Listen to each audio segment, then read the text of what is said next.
What is up, Cigar Club family? Dave here, and I am with Alec and Bradley Rubin from Alec Bradley Cigars and Alec and Bradley Cigars. Mm-hmm. And we are in the brand new Alec Bradley studio.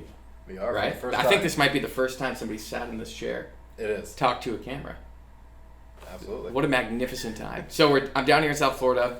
We've been hanging out for the day. We've got some really cool projects coming in the pipeline that Bradley's working on art for right now. You just got back from Honduras, smoking them, putting the final touches on them, making it happen. And it's going to be a good day. I wanted to hop on, get down here and just talk to you guys about the brand, about blending and making cigars, about creating new brands and new lines, and all that goes into cigars. I think that's something that our Cigar Club family and myself are so interested in every single day in the cigar industry, is like the story and the people behind these brands that we smoke all the time that make something, maybe more than just a cigar. It really creates that full experience. So I'd love to just kick things off with the both of you and just hear a little bit about maybe just your day-to-day when it comes to like making cigars and new brands, and kind of who's oversees which parts of the operations. Mm-hmm. And then I really want to dive into like creation of a new brand, what Our that even process. looks like. Yeah, your process. Let's dig in. All right. The people want to know. Let's do it. So I think we should start with Bradley and what he mostly handles. Yeah, you. All Second right, out of the womb, first up. Yeah, he takes advantage of that quite often. He goes, yeah, let's do that. Let's start with Bradley. I really do. Yeah. I do it a lot.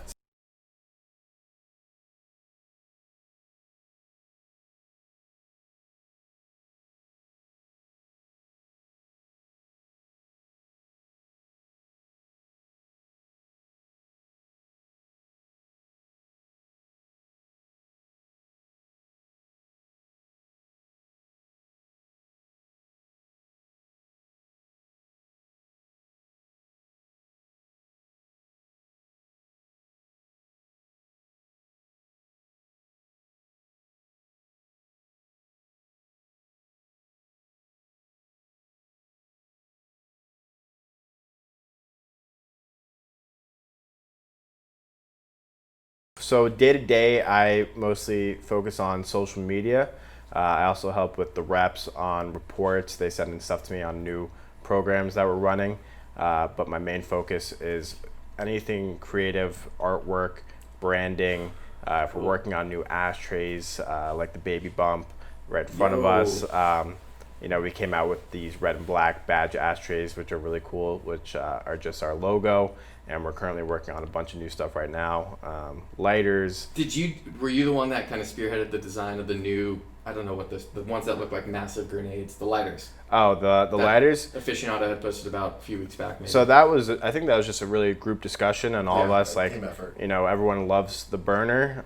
So we thought, how can we make it cooler? Also, our branding on it is minimal because of the burner being rounded. There's nowhere to put our brand on it except on the back. So we said, how can we put our brand on it? How can we make it cooler? And so we just made a giant version of it. People seem to like it. Yep. And we did work with a designer out in Colorado that used to make some of our bands. So that this just in. So these are hitting the warehouse, I believe, today or tomorrow, as well as 2 other different versions of it. So those will be shipping out either this, or we'll be shipping out now next week. By the time that everyone sees this, though, they will have already shipped. Exactly. So we have the Dragon version, we have the Steampunk Octopus, and then we have the Bomb Girl. So Bomb Girl, sweet. So we all worked on that kind of collectively. The story about making the Mega Burner without the art edition is actually pretty funny. Jonathan Lipson, who's in our live studio audience right now, we were sitting and talking about what else can we do with the burner? Like, what else can we do with it? And he was sitting there drinking a Coke, and he took the regular burner and dropped it on top of the Coke can, and we were like, done. That's exactly what we're doing. We're making a larger burner. And then I think just as a joke, he started calling it the Mega Burner, and it just stuck. Dang. Right? Correct. Yeah. I've got the simple, like stainless steel with the black Alec Bradley logo, but it's the go-to, man. It's the crowd pleaser. Like, you bring that out anywhere, and people are like, oh, I didn't know this was going down. Yeah. It turns heads. It turns heads. It really does. Always. Well, that's awesome. So then, Alec, what are you doing then? Watching Bradley work, or what's the story? Yeah, my job's a little less complex. day to day, I focus on a lot of sales. We talk very regularly. Mm-hmm. And other than that, it's time down at the factories, blendings, working on new projects, private labels, blending for new full launches for Alec Bradley and Alec and Bradley.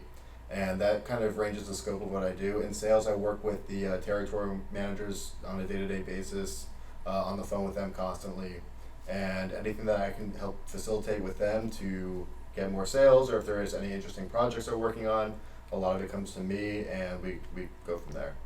Yeah, and that's something I really wanted to like focus on. We, many of our Cigar Club family and subscribers, they've had a lot of Alec Bradley. They've had some Alec and Bradley up until this point, but a lot of people know Alec Bradley, right? It's like a legacy brand in the industry. But Alec and Bradley, that's you guys. That's that brand where you guys are kind of leading the creative from like the design all the way to the actual blending of the cigar. Yes. So I really want to know, and I want to spend a lot of time focusing on what the evolution, like how did that come to be? What inspired the first blend that you guys ever did, and then what's the future look like for Alec and Bradley? Is this yearly releases? Is it limited editions? Is it all full production? Like what is the goal of all of that? And just like take us behind the scenes of Alec and Bradley.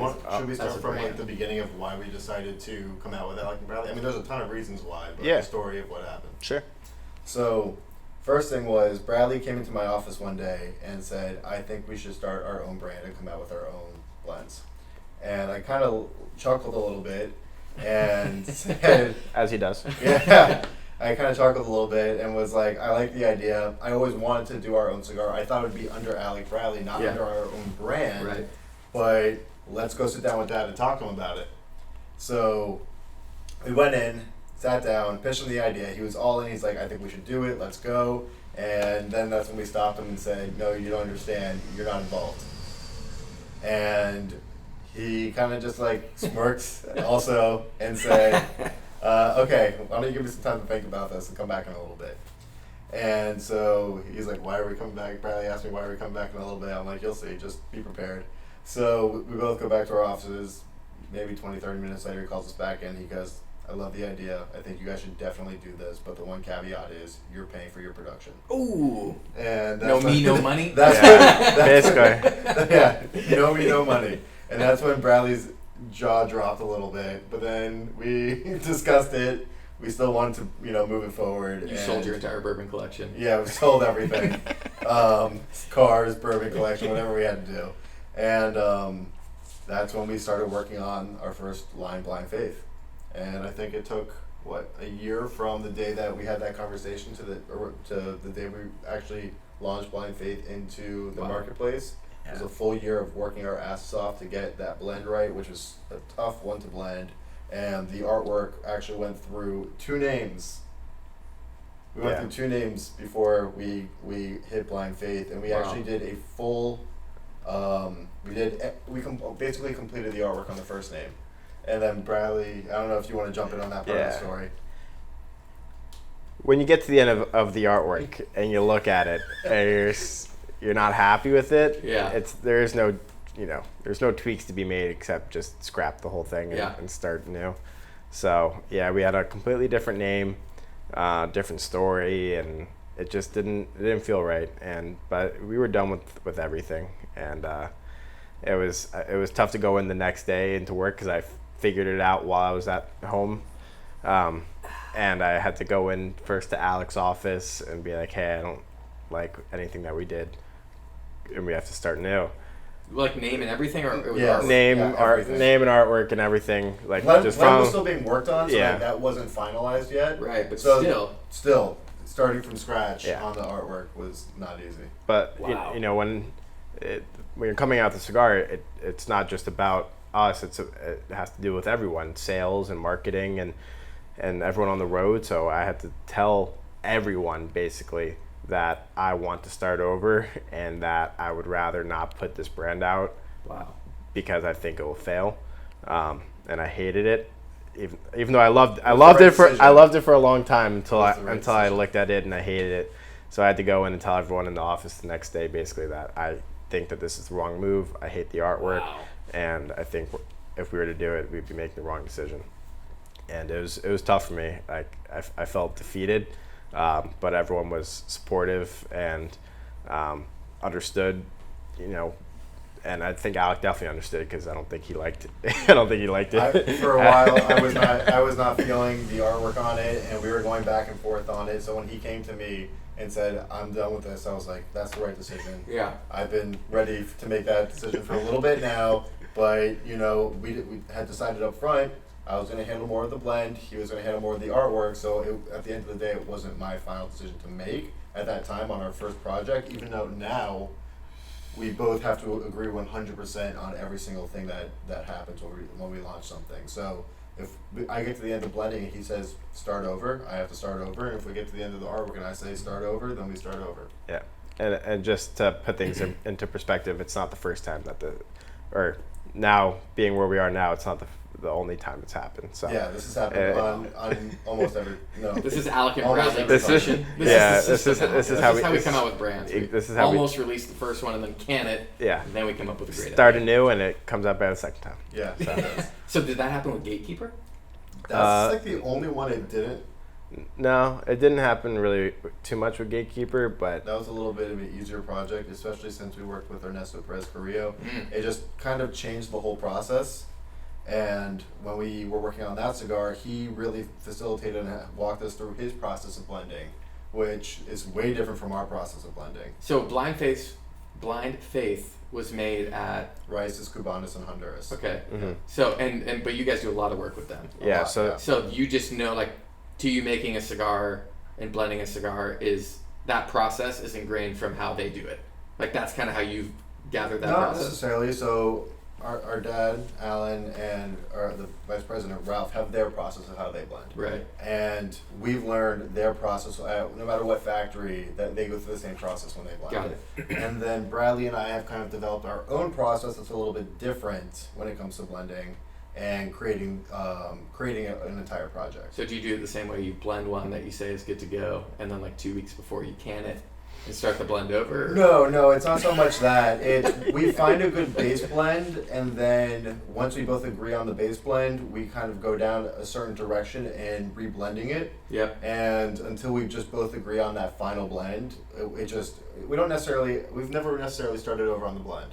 Mm-mm. We've always just created more and more iterations of it till we got it where we wanted. Because Right. when we Right. find the general profile of what we're looking for on the blend, we're both in agreement on what that general profile is supposed to be. And then we just don't give up until we keep tweaking and tweaking and tweaking.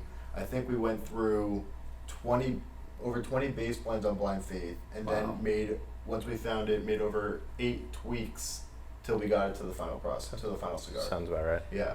So then you take that process and then now you go to a new factory that you've never worked at before, right? Yes. EPs.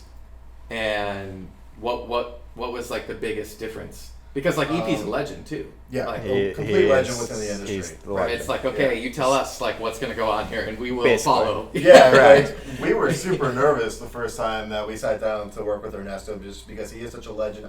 We didn't know what his processes were, and he kind of just imparted a lot of his wisdom on Mhm. us in terms of blending, and it was a completely different experience. Like when we are working on a blend, let's just say we get 20 of them, right? Yeah. So that we can smoke through it, decide on multiple days and occasions if we like it. He's like, here's one for each of you. Decide right now whether you like the cigar or not, and if you don't, we'll move on to the next one.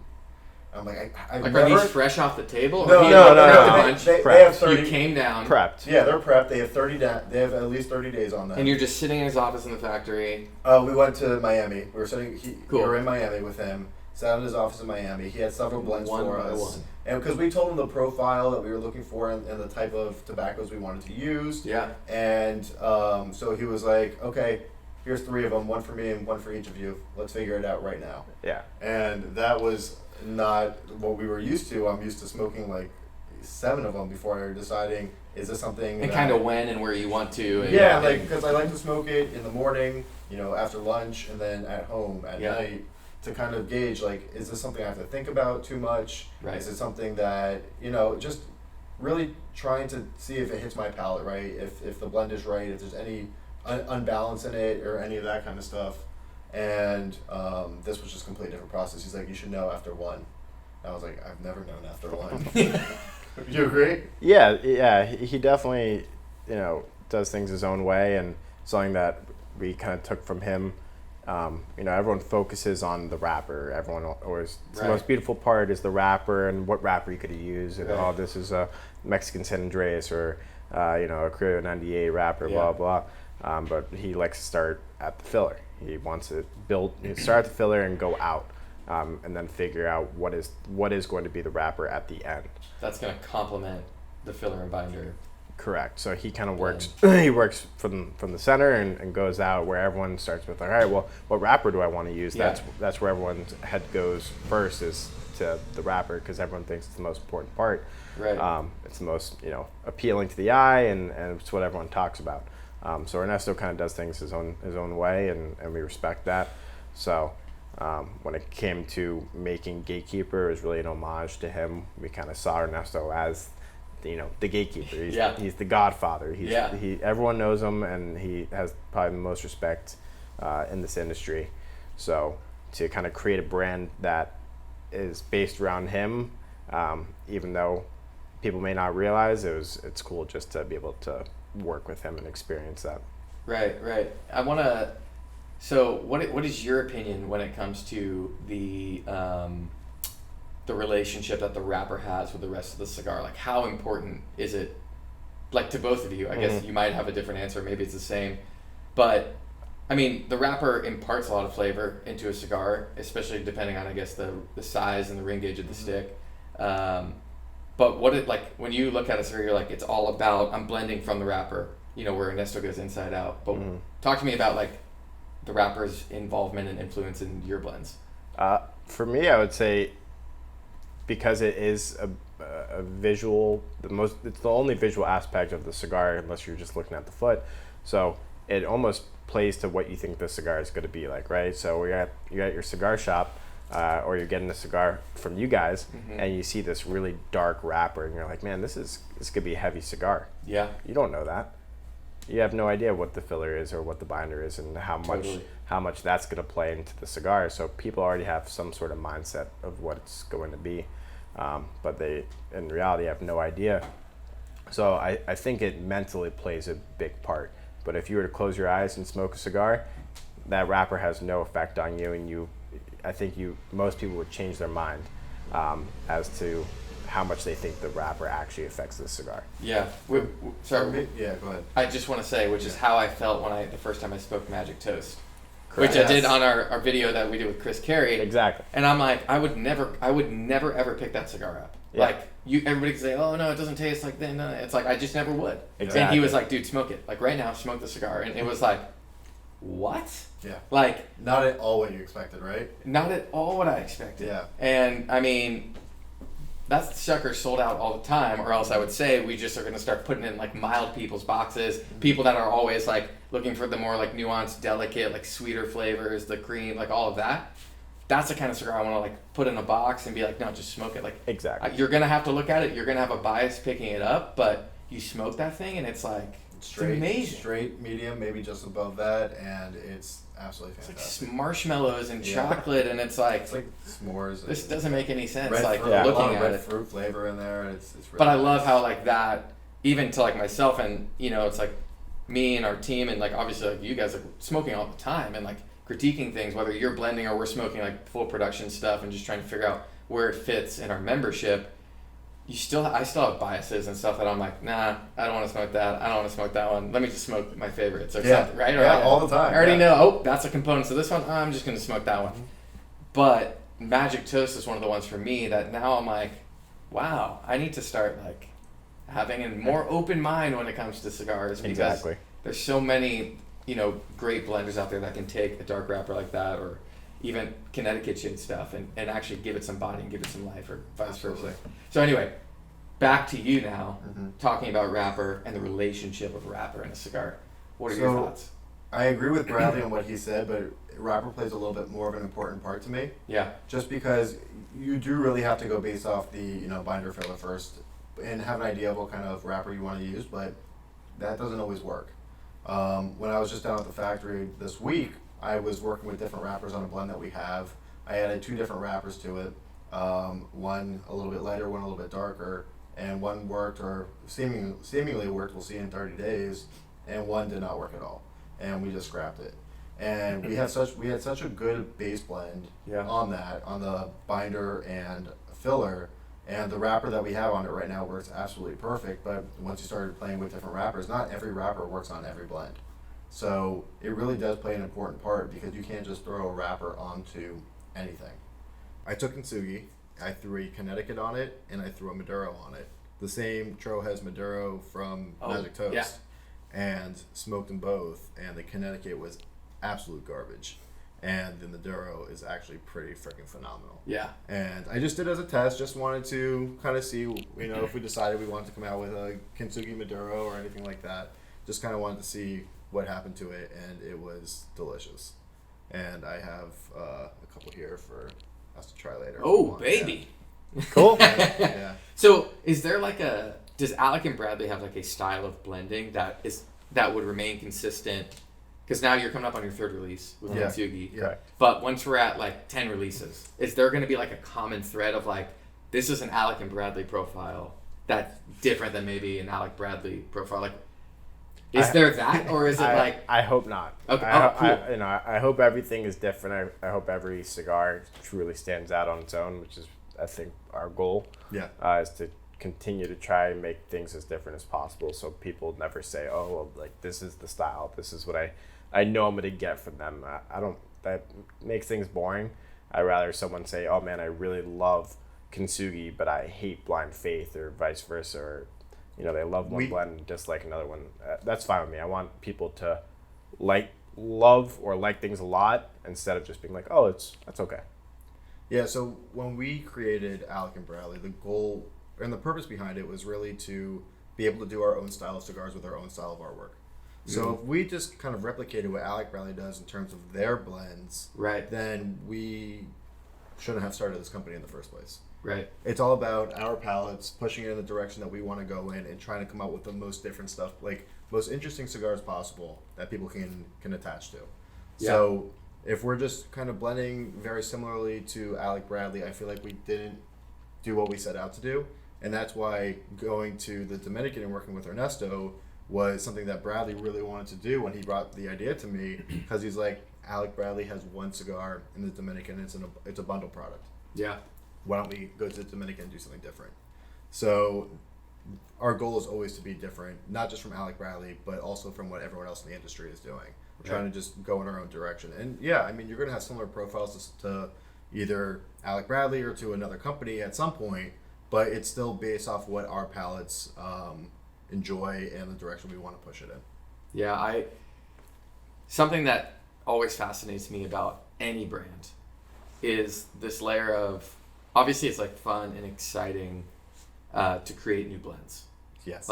That's a fascinating, yeah, that's the greatest part, right? Everyone loves arguably it. That's the best part. But to me, from where I sit on more of a retail side, I love when brands come out with new lines. Mm-hmm. But what's the most fascinating to me is when I can buy a cigar this year, next year. You know where I'm going with this. Correct. And the thing tastes the same. Yeah. But there's tweaks having to be made all the time. There's different lots that you're having to use that maybe didn't taste the same as the last crop from the last vintage or whatever. There's all of that. Yeah. And it's not the sexy part or the cool part of making cigars.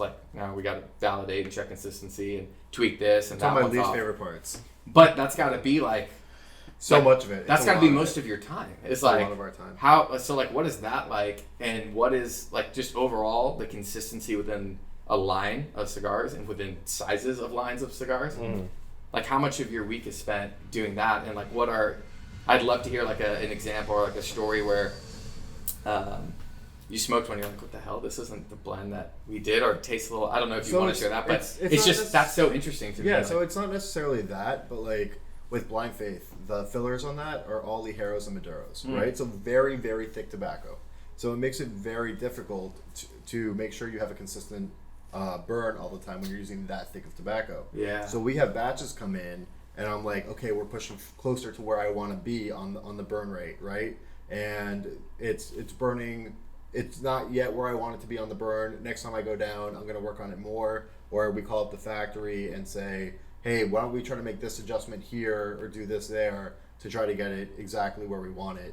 Like in the last batch of Blind Faith that came in, that's when I did that ash stand on the with the cigar, because I'm like, I think we finally hit the nail on the head with how this thing is supposed to be, like to a T, and it took how many different batches before we got there, but the cigar always tasted the same. It was always consistent. We were just always tweaking it, and it's not sexy, it's not fun, it's really difficult, and then it's super nerdy at some point, but it's a big part of what we do. Yeah.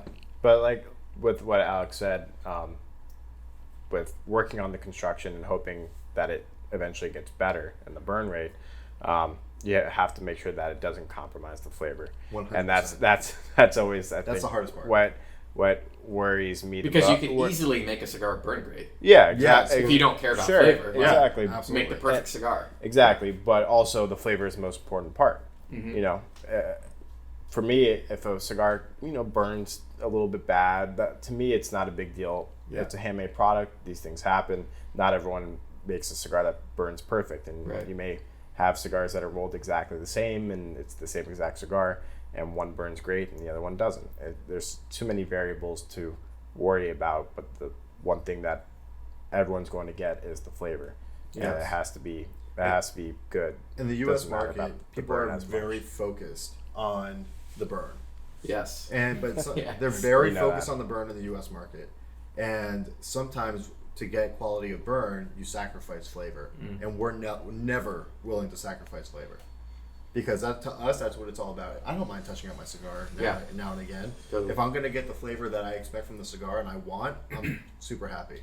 Yeah, and I think there's like a lot of little smoking methods and stigmas that the U.S. has created around cigars that I know you guys have been in this for so long and have been going to factories for so long and spending time there. But when I went to Nicaragua for the first time this past year, I remember just being like mind blown. Like people don't care about like a chip at the foot of your thing or the cap is kind of off where it's placed or that you're smoking in the humidor in the aging room. I'm like you smoke everywhere in Nicaragua or Honduras or Dominican. You smoke everywhere that has a process that's within the factory or the aging room, whatever. And also you're smoking for flavor and you're enjoying this product and when you're blending, it's like I don't really care that the cap looks like this or that there's a little crack here, that I don't have a cutter and I'm just ripping it off with my hand.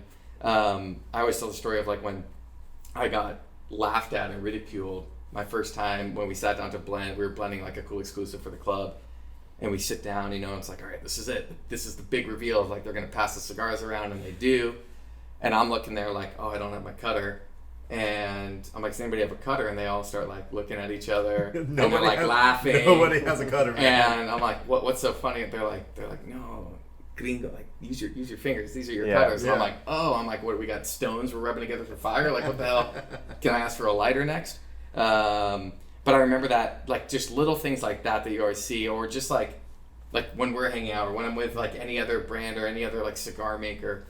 That's not what you're talking about. You're not like, oh, I need a new cigar. This one's trash, or this one doesn't look good, or it's got a kind of a funky burn here. Yeah. You're enjoying the like flavors and thinking through like what it took to like get to this point. Exactly. And now in the U.S. too, it's like, and we hear it all the time, from different people that are buying cigars from us or whatever.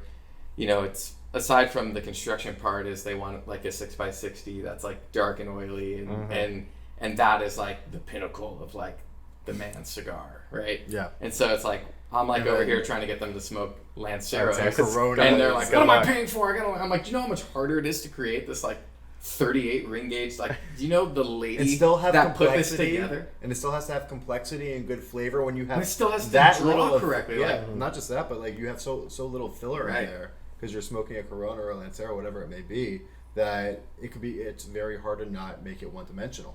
So when you're smoking and there's good complexity and it burns well and all that, that's a high value. Mm-hmm. It might cost less than a dark, oily Gordo, but just because of the amount of tobacco in it, but it's really an art to make. And I mean, you smoke them, I smoke them, Bradley smokes them, and that's what we love. Right, and then it's just very nerdy. What it is. Right, but that's got to be the other layer to kind of round out like consistency is blend sizes. Yeah. Right? Because you smoke when you're like, this is it? Sweet. Let's go. Put it into production. It's like, oh, wait. we want to do like 4 or 5 sizes in this sucker. So now you have to check the consistency on every size. Like how many, do you do the same amount of sizes for each release? No, we don't. Does the blend kind of dictate what sizes and how many sizes you do? Not just that, but also grandfather with the FDA and all that. That also dictates what we can do based off of the blend. Yeah. But yeah, I mean, I've been wanting to make the Blind Faith and a Lonsdale since it launched, and I haven't gotten the blend right. It just doesn't. It hasn't translated yet. We haven't figured it out yet. So it's not in market because I'm not going to put a cigar out and market just because I want that size if I don't think it's perfect. Do you have like a size that you always start with, like either when you're blending or that like we're always gonna start with the like a Robusto, either like 5x50 or a 50 or 52 Toro. Yeah, so we cool. pretty much across the board, every line that we have will have Robusto, Toro, Gorda. Those are the 3 most popular sizes. So it's something that you kind of have to have. Yep. And then we kind of go from there. Oh, do we want to make something a little bit smaller? Kind of, I don't want to say for us, but for people that do like a smaller ring gauge, a Corona Gorda.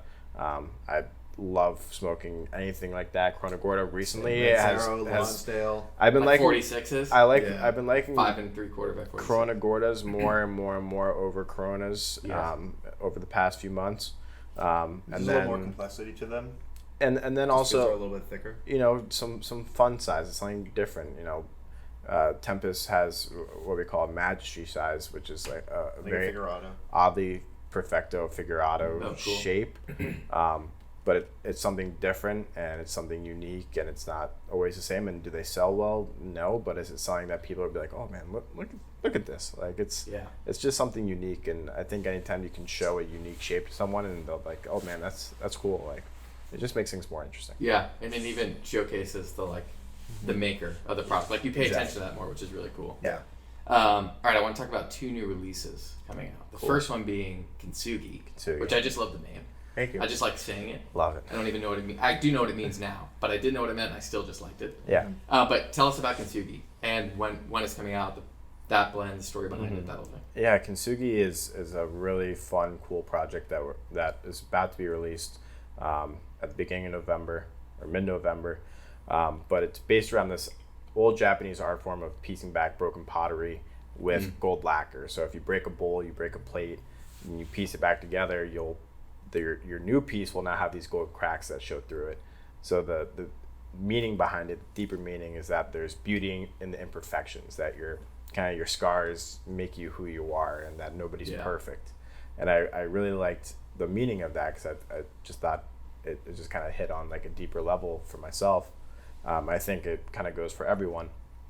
And being that of the state that the cigar industry is in and was in, of this kind of fractured community of not a lot of people. The cigar industry is so small, and what we saw with the FDA fights and we saw with our trade show and COVID, we had this really fractured community, but COVID has kind of brought us all a little bit closer together. Yeah. Everyone making content on Facebook and doing Zoom streams and Zoom events and all these, just now everyone's on the same level. Yeah. You know, no one can do these giant events and give away TVs and this and that, whatever it may be. Now we're all just doing online events. That is now our platform. So it kind of gave the industry and community a chance to all get on the same level and try and figure out what's that gold lacquer. And the gold lacquer is usually everyone's, the cigar. We all love the cigar. Yeah. But COVID, I believe, has actually brought bad as COVID is, obviously, it's really strangely brought this industry together. Yeah. So I thought that was kind of just a nice meaning, nice way to kind of tie things together. And then the presentation is going to be awesome. Yeah. It's awesome. It's beautiful. Have you released any teasers on it yet? Yeah, we released cool. the pictures of the box and the cigar, and we have a mock-up. We can go grab it so we can show all of your viewers what the box is what the box we'll is put a link to like. the video so that they can click to see the press release and everything. Perfect. Yeah, they can see what the box is going to look like. The bands, I went up to Orlando to our printer a couple months ago to just look over the initial print to make sure everything's perfect and if we need to make any tweaks, and it came out beautiful. And when I was in Honduras this week, we did the first bands and placed them in the first box. Oh man. Yeah. That's pretty cool. Yeah, while I was down there, and just make sure the band wasn't too high, too low, Yeah. that it sat perfectly in the box. Then we laid it all in the box to make sure everything worked perfectly, and it's absolutely beautiful. How many sizes? 4 sizes. And what's the blend, like the wrapper? You don't have to get into too many specifics, but what's the overall blend and Do you profile? remember at this point? Because I worked on so many blends this week. I worked on so many blends this week. It's 1 sec. I believe it's You can Honduran look it up if you wrapper, need to. Honduran Nicaraguan binder, and Honduran Nicaraguan filler. Yeah, I think so. Yeah. So it's a pretty even split of Honduran and Nicaraguan tobaccos. Yeah. Yep. Kintsugi. Oh yeah, man, it's gonna be killer. Yeah. I just love saying it. Kintsugi. It's. I'll be surprised if everyone gets the name right immediately, but Oh man, again, the floating hand has brought more goods. Oh, sweet. Oh, so it's gonna sit. I'm gonna let you. I don't even want to butcher this. So it sits on top. Hold on. And that middle part pops out. So it sits right on top, No way. and so it kind of has this little little hidden reveal. But it is that is Kintsugi, right? Just like the popping out of that band is like an actual example of like piecing something together. Correct. So we wanted the box. really cool. We wanted the box and the the Empress- bands to emulate Kintsugi because we know people are not going to know what it is or what Yeah. it means. So the whole box is basically supposed to be like a seamless box. It's the cracks follow from the top of the box to the bottom of the box, so it looks like one giant piece instead of just throwing the artwork on. People will truly understand it's supposed to be like china, like a plate or a bowl that we have put back together, and they'll understand what the whole concept is. So the box is meant to emulate what Kintsugi is, broken pottery, broken bowl or Yeah. plate, and then pieced back together. So the whole box is seamless. Again, The gold follows. the magic hand. The gold follows the entire box, so it is one entire piece. The hardest part, Oh, wow. Like even onto this even onto the side of the lid. and the lid. So that was Wow. the hardest part for the box factory, was to get that side of the lid hit, because you have to do that separately. You can't make the box and then hit it, because it'll break the box. And this is like a prototype of This the is the box? first prototype box. Wow. So this isn't official final, but this is like a good representation of what it will look like. It is official final, but there's just like some little smudges because of how the box is made, that like the gold kind of overflows a little bit, like on our names and stuff. So that it is a little bit messy, but that is what the box will look like. when I was down there this week, I went to the box factory and watched them make it, and all the processes are perfect at this point. That was just the first run. We have some video, some photo of that if you want to add it. Yeah. Yeah, we have all of that. Oh, cool. Yeah, we'll have to incorporate some of that. There's something about having products or things you buy become like art, right? In your everyday, like Correct. at home, whether it's cigar boxes or coffee bags or whatever. Like the idea that somebody would take time to like make something like this, design it, and then like do it by hand, Yeah. along with the handmade cigars in there. It's just like so cool, because this is a piece that I'm like, this is going to be on the coffee table, like always, empty, full, it doesn't matter. Like this is just beautiful art to look at. They told me how much time it takes to silk screen this box, and it blows away any other box they've ever made. It takes the longest to make this box than any other box this box factory has ever made. Yeah, we don't make things easy. No. No. I think they said they can do. That's why the cigar 100 retails for $38 a stick, right? 100 boxes in 5 hours. They said something ridiculous. Which They- just normally, silk screening, just the silk screening. and normally that would be what, like quadruple, like 4 times that for like a normal box. something like that. Yeah, Wow. yeah. So yeah, it's really about putting out a piece that people aren't just gonna look at and be like, oh, this is the thing that holds the cigars that I'm looking forward to smoking. They're We want proud to make an and art piece. happy for them to be like, I want that box Yeah. because I need it in my home. Yeah. And we hope to do that. Hope to do that with every release is to make it special, and hope people are proud to own that box. Let's let Bradley talk about how this is one of the projects that we have to start over on. We had to start over on this project.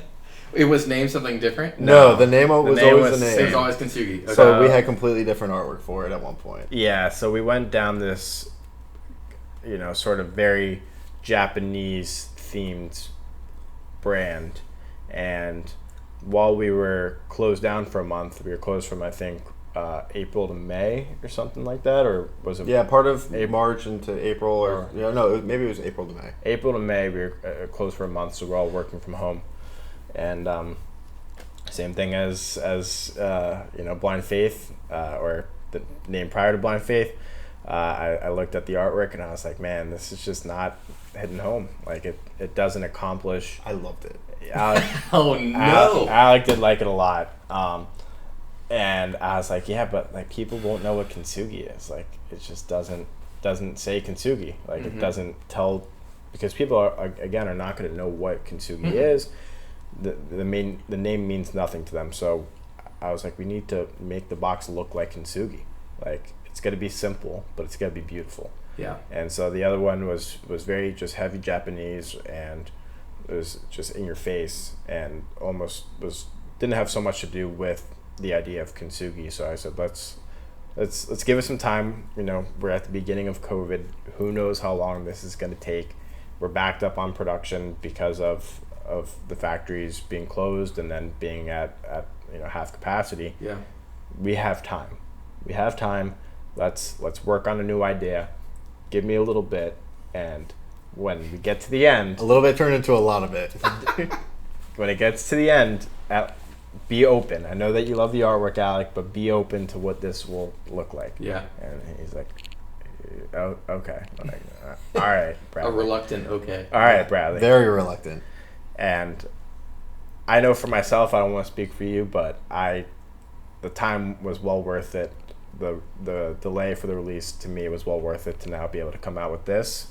It's unbelievable. I agree. No, I completely agree. And once he got me on board of the vision, I had some input on the box. He mostly designed the band. Like he designed the majority of the band. I had a little bit of input on the box. Both came out absolutely beautiful in my opinion, and I'm happy with the direction we went in. Yeah. It's a different really monster than it was before. Okay. It's a complete different monster. Yeah. Yeah. But it feel like you can just look at it and it already kind of tells the story, and then it kind of lures you into the actual name, Yes. which is it's just really cool. Mm-hmm. Well, anyway, I'm excited to try this one, and it looks like it's going to be killer. But we still have enough the- of these full production releases that nobody cares about. We have some very exciting stuff coming. We haven't talked about what we're smoking. Yeah, I know. I've been waiting. We've all been patiently waiting. Yeah. Because this is something we're smoking just for you guys. It's just for CigarClub.com family. And this was just a really cool project to work on. It was one of those, me and Alec talk on the phone 2-3 times a week. 8% of it's about cigars, 92% of it's about bourbon. And Never. we accidentally were talking about cigars for whatever reason. We get stuff done in that 8%. We always absolutely. do. Yeah. And then stuff like what we're about to talk about comes from it, where we're talking about, like, I think you're asking me, like, my favorite profiles in cigars or tobacco, and I was talking about, like, my love for, like, Nicaraguan tobacco and, like, classic profiles and all of that, and you're like, I remember you just being, hey, do we still have blend blank available? That one we were working on, like, do we have this one and do we have that one? And it was like, yeah, we do. He's like, all right. And you're like, I'm sending you something. And I have an idea for something we could do.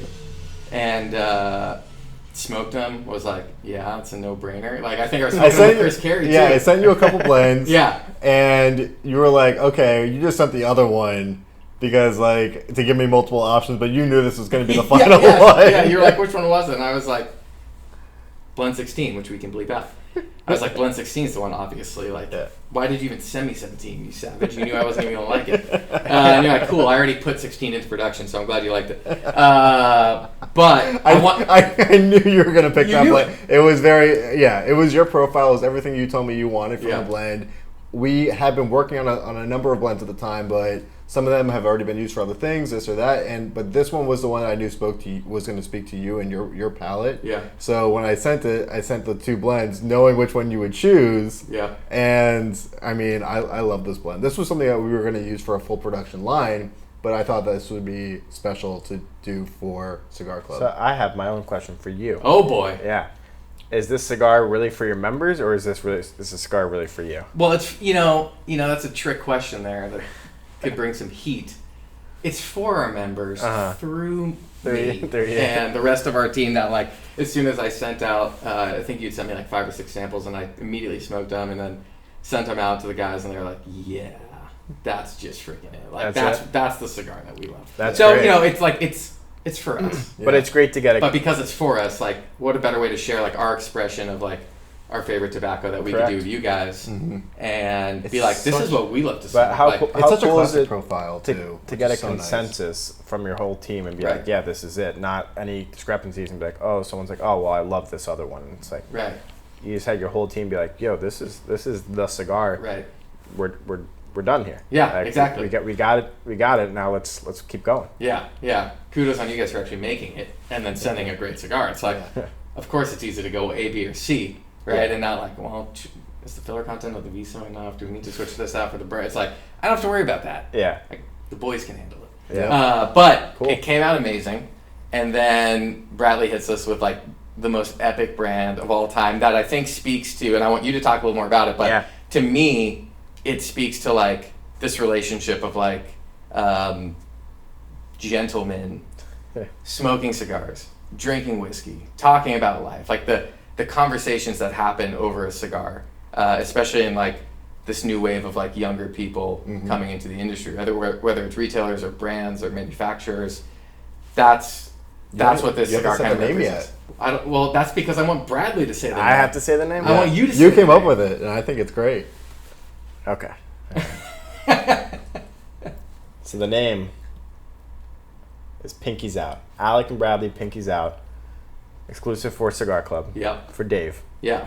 Dave. That's the band I sent you guys. This is secondary. We got new bands. It's just me like this. Yes. And it says Dave. And that's the artwork. It's my face like this.